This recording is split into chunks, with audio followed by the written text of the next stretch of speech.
Hi, sweeties, how are you doing? Welcome to Naya Sim. Thank you so much for the support. Hope you all are doing great.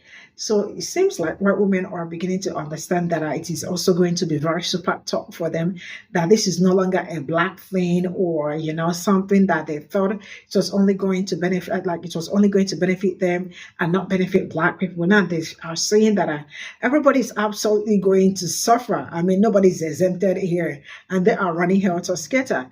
The reality is that you all played yourselves, right?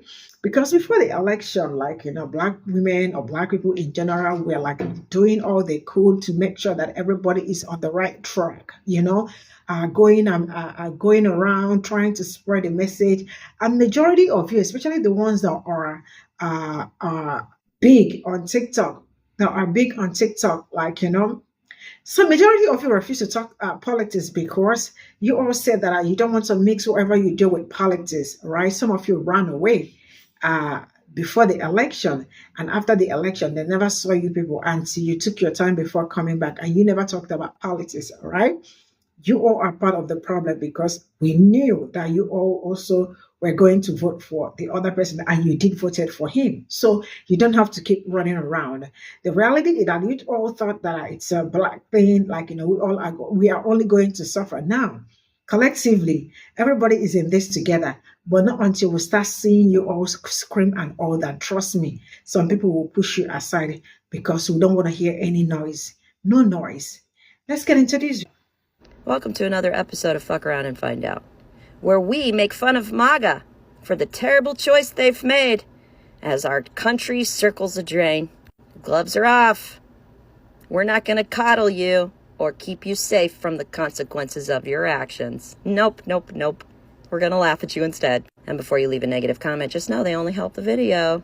Prices will come down, Trump said during a rally in August. You just watch. They'll come down, and they'll come down fast, not only with insurance, with everything.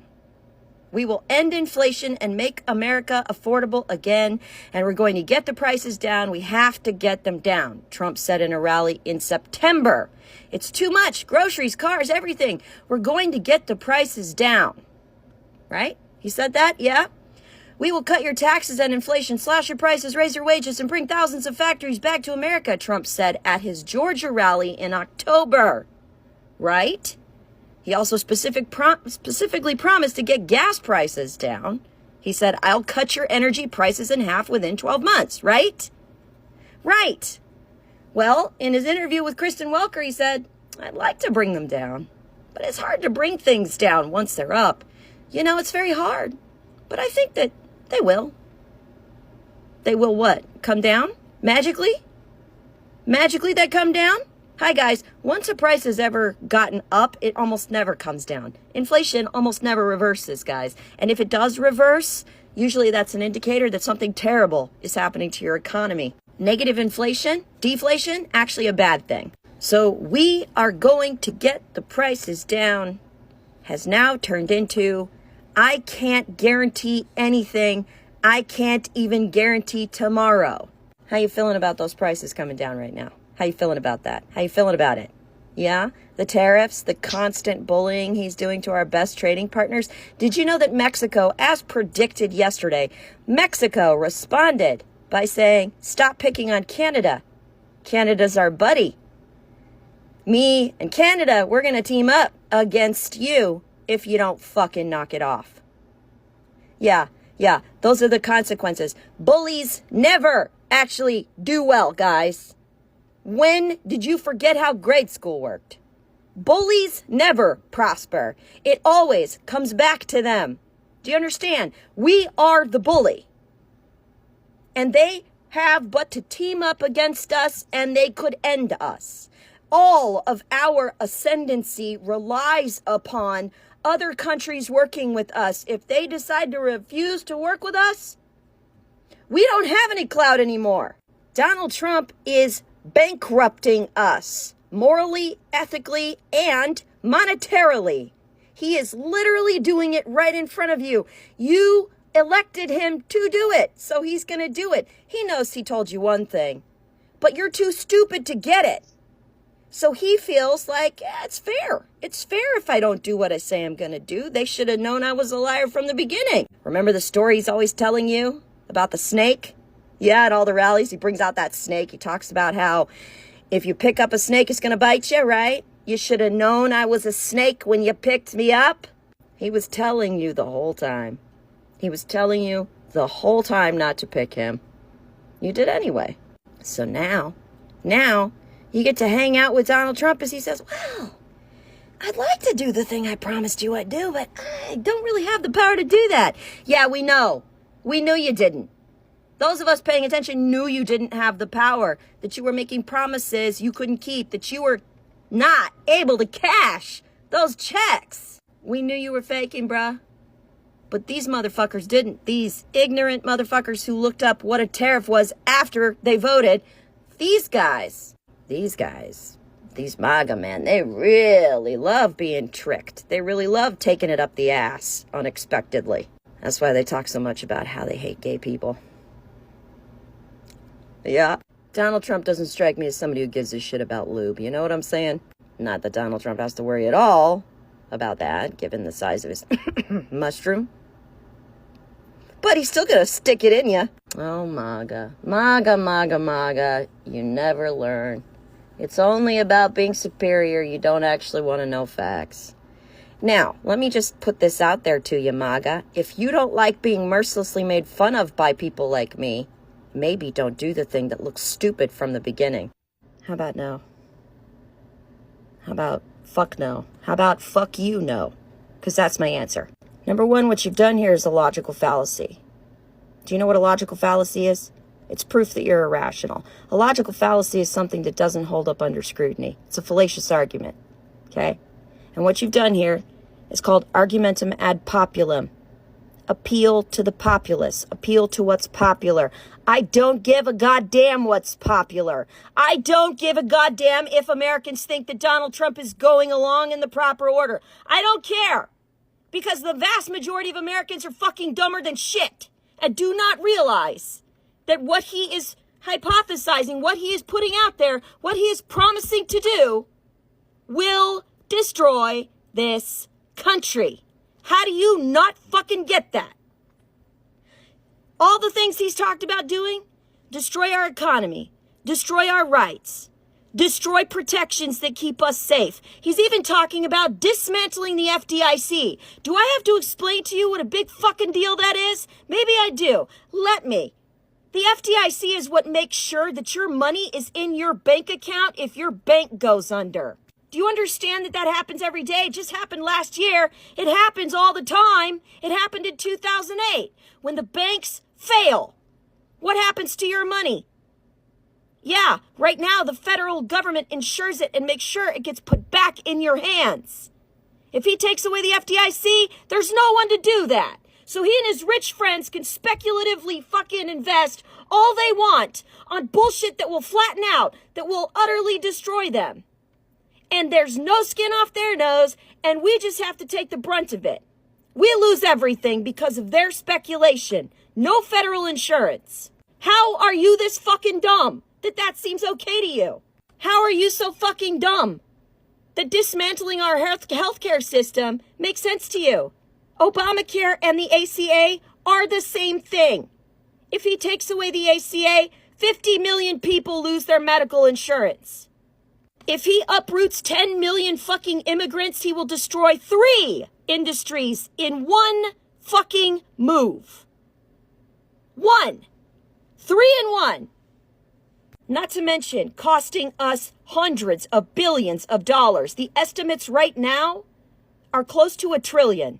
You want to talk about argumentum ad populum? How about the fact that 75% of Americans want Roe v. Wade, and yet Donald Trump is still overturning it every fucking day with a lie that he's going to give it back to the states? I'm sorry, I don't want my human rights to be inconsistent across my country. I want to be able to travel and move freely without my rights being infringed upon by my own fucking government. So fuck you.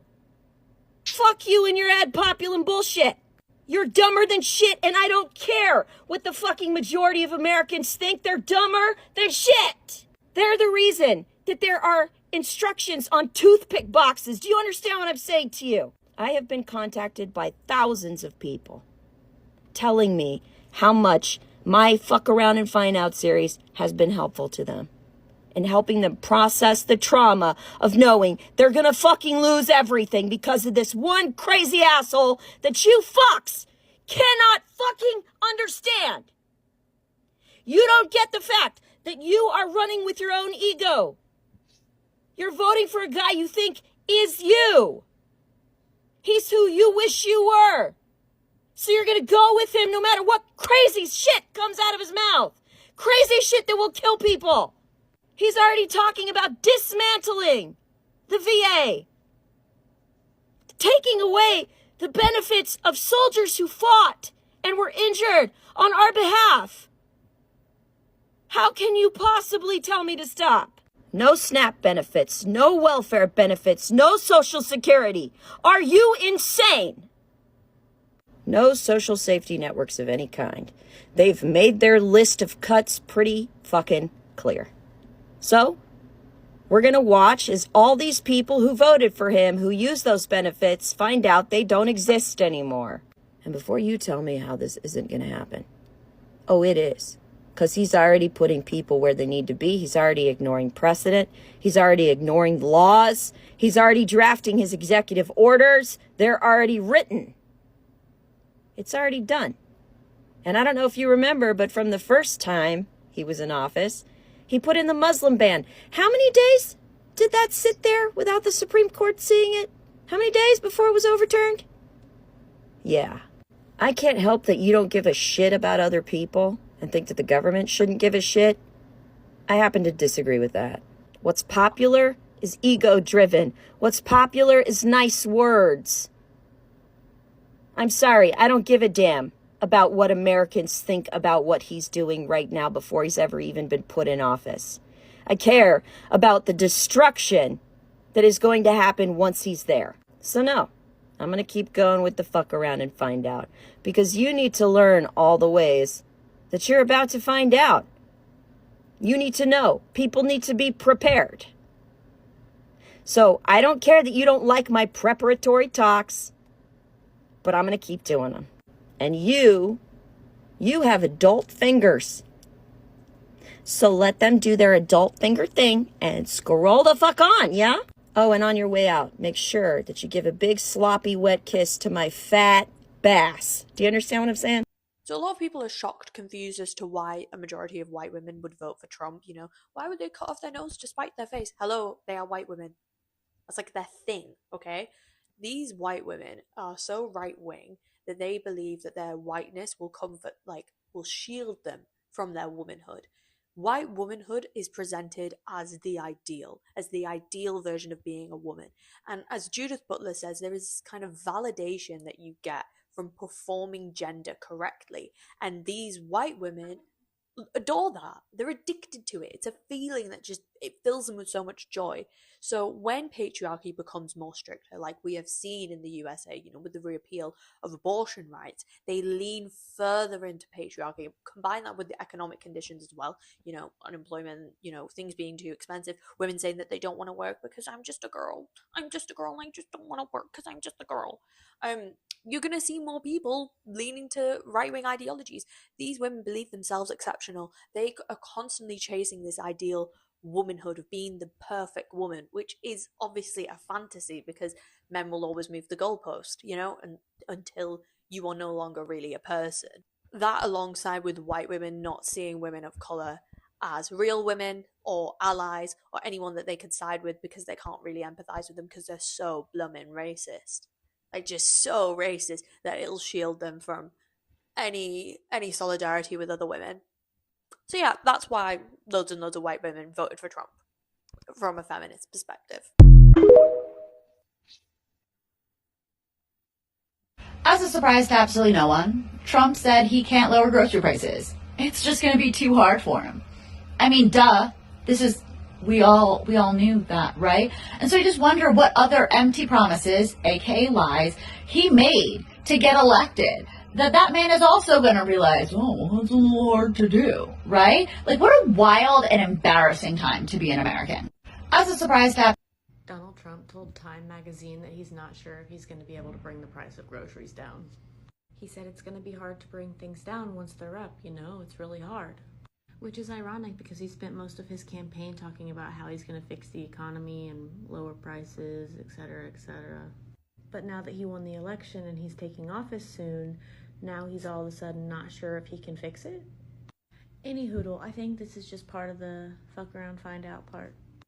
America, the narcissist. America, the master manipulator. The architect of oppression. Whispers sweet, sweet promises of equality while its hands drip with blood of injustice. Here, love is a transaction, loyalty a demand, and my voice a threat to silence. This is not a nation, but a narcissist. Overt in its cruelty, ruthless in its control. And by its side, white supremacy, white men, white women, the covert enablers. Their fragility weaponized, their tears a smokescreen, shielding the violence they claim not to see. Together they maintain a lie, ensuring the cycle remains unbroken. To vote, they say, is to wield power, but asking white supremacy to hear our pain is like begging a narcissist to see our humanity. It nods, pretends to listen, but thrives on your exhaustion. White women cry allyship while shielding white supremacy from accountability. The covert narcissist in a toxic duo. The system isn't broken. It was built this way. Rigged, manipulative, and wholly disinterested in our liberation. America gaslights us into believing that change comes from within, that voting or compliance can fix harm. But trying to mend a system of white supremacy is like trying to heal in the arms of your abuser. White women, the covert narcissists of this machine, weaponize their roles, protecting white power under the guise of innocence. They cry when confronted, claim victimhood, and pull focus back to themselves, all while silently benefiting from our suffering. True freedom doesn't come from participation. It comes from breaking free, going no contact, refusing to beg a narcissistic system for scraps of justice. Real liberation demands radical reimagining, rebuilding from the ground up and naming this relationship for what it is: abusive. America's white supremacy is a narcissist we cannot fix. You cannot change a system designed to dominate. You can only dismantle it radically, unapologetically, and with clarity. But white supremacy isn't supremacy at all. There's nothing supreme about a system so fragile it must silence, steal, and dominate to survive. Like a narcissist, it projects strength but is built on insecurity, small and trembling beneath its hollow facade. White supremacy is not strong. It is insecure, terrified of collapse. Like a narcissist who knows their power depends on your silence, it smothers dissent, distorts history, and demands obedience. And white women, covert narcissists of the machinery, fragile but calculating, hiding their complicity behind gestures of empathy. They say, I didn't know, I meant well, but they know just enough to reap the benefits and remain untouched by the harm. Their fragility is not innocence, it is a shield. Their superiority is not real. It is a performance for a system as weak as it is violent. Oh, America, the narcissist. You taught me to love you as you stripped me of myself. Healing from you means learning to see the truth through the lies that you fed me. It's stepping back, detaching from your gaslighting grip, and refusing to beg for scraps of humanity you never intended to give. Just like leaving any narcissist, liberation begins when I stop believing that you can change, and I start realizing that I can. You will not heal America, but I will. And in my healing, I will burn down the lie you call power.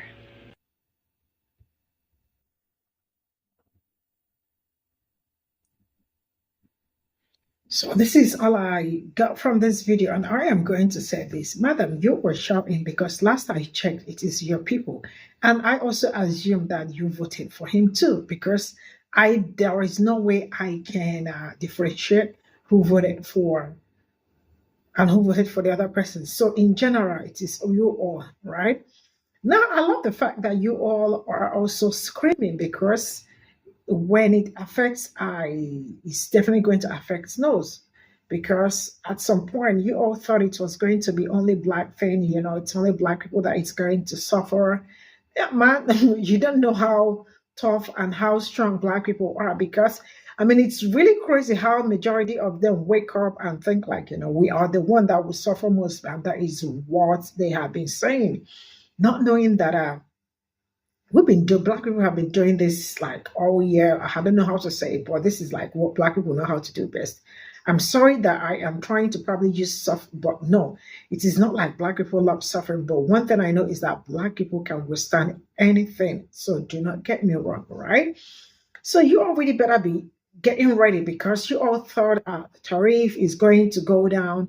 This is going to go down. Price got it's going to go down. Like you all thought. I mean, petrol is going to go down. I mean, how do you? It's really quite unfortunate that some people do not even know. Like, someone that has been lying to you like for the rest of his life, and you all still, how ignorant you all are, still think that you are going to, like, how do you trust him that easily for them to like massively come out?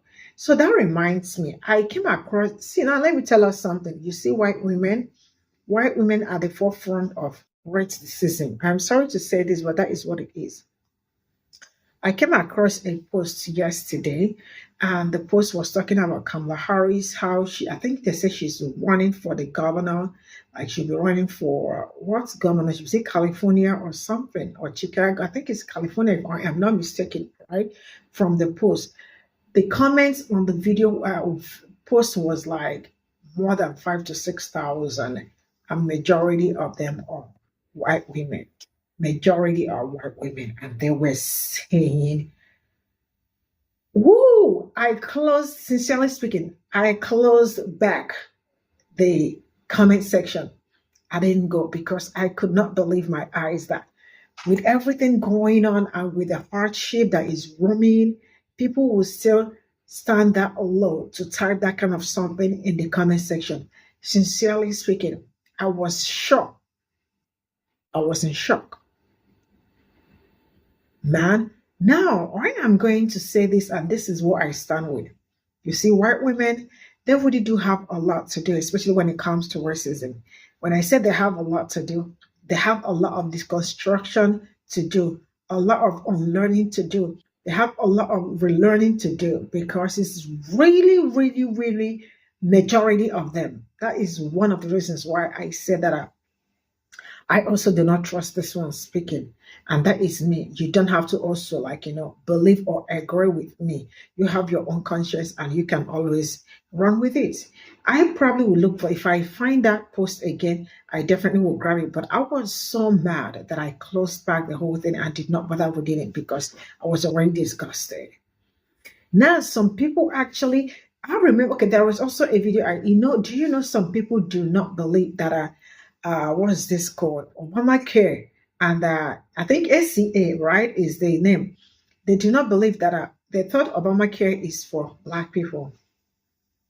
And the other one is for them. So that is one of the reasons why they were also happy that they were going to take away Obamacare, right? Not until they found out that both of them are the same. I am not kidding you. That is true.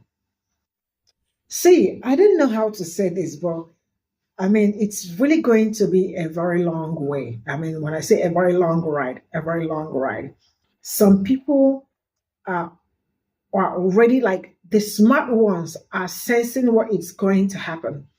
But the ones that are dumb, the ones that will still come out to lecture you, to tell you that they know what it's going on, especially when it comes to politics more than any other person, do not even understand what it's going on. And they will tell you that you need to go back to do your civil, probably go back to read CRT when they do not know anything about CRT, civic education, and all that. I am telling you the right thing. But not until everybody is willing and ready to do what is necessary. Not until then, I don't think anybody, because this fight is beyond what Black people alone will fight. This is a collective effort. What everybody must come together and fight. And I really cannot wait for them to start screaming because their scream is going to be louder. And you know what? See you all in my next video. Bye for now.